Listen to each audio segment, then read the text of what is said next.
নমস্কার।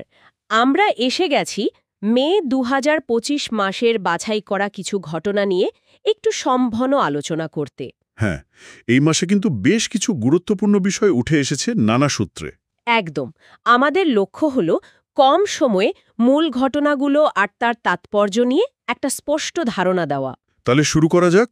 কিছু গুরুত্বপূর্ণ দিবস দিয়ে শুরু করলে কেমন হয়? খুব ভালো হয়। মে মাসের শুরুতেই তো একটা জরুরি দিবস ছিল, তাই না? হ্যাঁ, ৩রা মে, বিশ্ব প্রেস স্বাধীনতা দিবস। আর এবছরের থিমটা কিন্তু বেশ ভাবনার। কি ছিল থিমটা?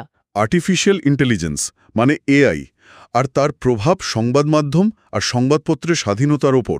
মানে থিমটা ছিল reporting in the brave new world, the impact of artificial intelligence on press freedom and the media. ও, এআই আর মিডিয়া, এটা তো এখন সর্বত্র চর্চায়। মানে একদিকে যেমন সুবিধেও আছে, আবার ঠিক তাই। একদিকে হয়তো তথ্য যাচাই বা খবর তৈরিতে সাহায্য করছে, কিন্তু অন্যদিকে দেখুন, ভুল তথ্য ছড়ানো বা সংবাদদাতাদের কাজের ধরনটাই হয়তো পাল্টে দিচ্ছে। একটা দুধারি তলোয়ারের মতো আর কি। তা তো বটে। আচ্ছা, এরপর ১২ই মে তো আরেকটা গুরুত্বপূর্ণ দিবস ছিল, নার্স দিবস। হ্যাঁ, আন্তর্জাতিক নার্স দিবস। এবারের থিমটাও বেশ interesting. Our nurses, our future, caring for nurses strengthens economies. মানে নার্সদের কাজের অর্থনৈতিক দিকটা তুলে ধরা হয়েছে। এটা খুব জরুরি পয়েন্ট। স্বাস্থ্য ব্যবস্থা যে আসলে অর্থনীতিরও একটা বড় অংশ, সেটা মনে করিয়ে দেয়। একদম।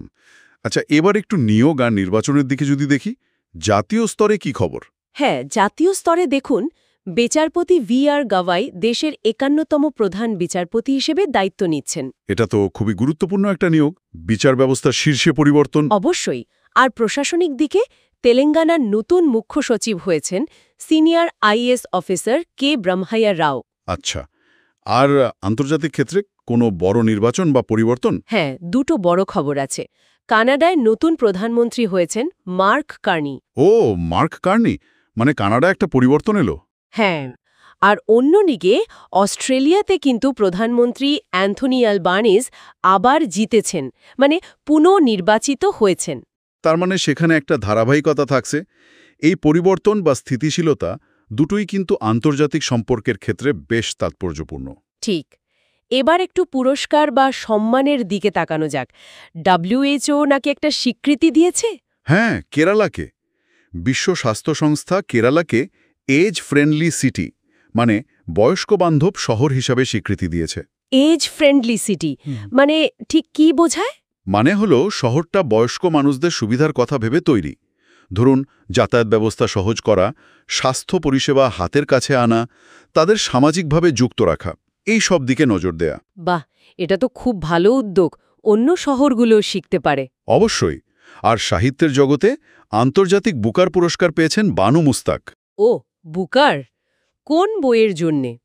বইটার নাম white lies, an essay on grief. মানে শোকের মতো একটা গভীর অনুভূতি নিয়ে লেখা। আন্তর্জাতিক সম্মান পাওয়াটা বুঝিয়ে দেয় এই ব্যক্তিগত অনুভূতিগুলো কতটা সার্বজনীন। আচ্ছা, সম্মাননার পাশাপাশি কিছু ইন্ডেক্স বা সূচকও তো এ মাসে, মানে ভারতের অবস্থান কেমন সেখানে? হ্যাঁ, দুটো জরুরি সূচকের কথা বলি। একটা হলো বিশ্ব প্রেস ফ্রিডম ইন্ডেক্স ২০২৫। সেখানে ভারতের স্থান ১৫৯তম। ১৫৯? এটা তো বেশ নিচের দিকেই বলতে হবে। হ্যাঁ, এই র্যাঙ্কটা আসলে অনেক কিছুর প্রতিফলন। সংবাদ মাধ্যমের স্বাধীনতা, সংবাদচারিকদের নিরাপত্তা, এইসব। আরেকটা হলো হিউম্যান ডেভেলপমেন্ট ইন্ডেক্স বা HDI। HDI-তে ভারতের স্থান? সেখানে ১৩০তম। এটা মূলত স্বাস্থ্য, শিক্ষা আর জীবনযাত্রার মান দেখে তৈরি হয়। দুটো ইন্ডেক্সে কিন্তু দেশের অবস্থা আর চ্যালেঞ্জগুলো বুঝতে সাহায্য করে। ঠিক, কোথায় উন্নতি দরকার সেটা স্পষ্ট হয়। আচ্ছা, বিজ্ঞান আর প্রযুক্তির দিকে কি খবর? AI এর কথা তো আগেই বলছিলেন। হ্যাঁ, AI এর একটা দারুণ প্রয়োগ দেখা গেল বাংলাদেশে। ওরা বনভূমি পর্যবেক্ষণের জন্য একটা AI ভিত্তিক রিয়েল টাইম সতর্কতা ব্যবস্থা চালু করেছে। রিয়েল টাইম সতর্কতা মানে? ধরুন, বনে আগুন লাগলো বা গাছ কাটা হচ্ছে, AI সেটা ধরে ফেলবে আর সঙ্গে সঙ্গে অ্যালার্ট দেবে। পরিবেশ রক্ষায় প্রযুক্তির খুব ভালো ব্যবহার। বাহ, দারুণ তো। আর কিছু প্রতিরক্ষা বা কমিউনিকেশন? প্রতিরক্ষায় ইরান ঘাসেম বশির নামে একটা নতুন সলিড ফুয়েল ব্যালিস্টিক মিসাইল তৈরি করেছে। এটা আঞ্চলিক ক্ষেত্রে একটা ডেভেলপমেন্ট। আর কমিউনিকেশনে বড় খবর হলো ভারত সরকার স্টারলিংককে দেশের স্যাটেলাইট ইন্টারনেট পরিষেবা চালুর অনুমোদন দিয়েছে। স্টারলিংক, তার মানে এবার হয়তো প্রত্যন্ত এলাকাতেও ভালো ইন্টারনেট সংযোগ পাওয়া যাবে। আশা করা যায় ডিজিটাল ডিভাইড কমাতে এটা একটা বড় পদক্ষেপ হতে পারে। দারুণ। এবার একটু খেলার জগতে যাওয়া যাক।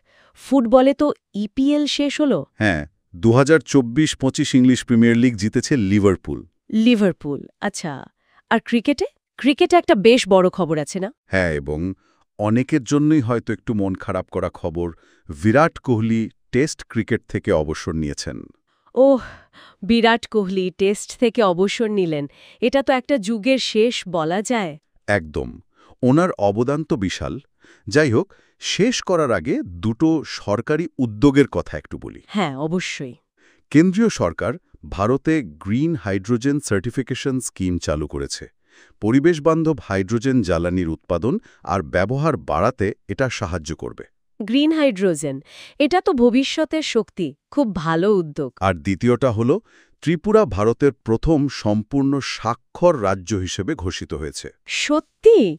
বাহ, এটা তো অসাধারণ খবর। শিক্ষার প্রসারে দারুণ একটা মাইলফলক।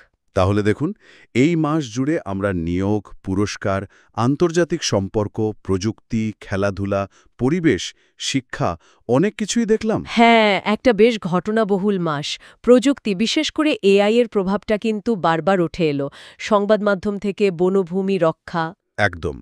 এই ঘটনাগুলো মিলেই তো আমাদের চারপাশের ছবিটা তৈরি হচ্ছে। আর এই পুরো আলোচনা থেকে একটা প্রশ্ন কিন্তু মাথায় ঘুরছে। এই যে কৃত্রিম বুদ্ধিমত্তা, এর প্রভাব তো আমরা দেখছি। ভবিষ্যতে এটা কোথায় গিয়ে দাঁড়াবে?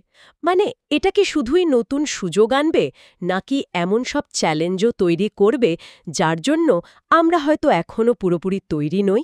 খুব গুরুত্বপূর্ণ প্রশ্ন। এই প্রশ্নটা না হয় আমাদের শ্রোতাদের ভাবনার জন্য রেখে দিলাম।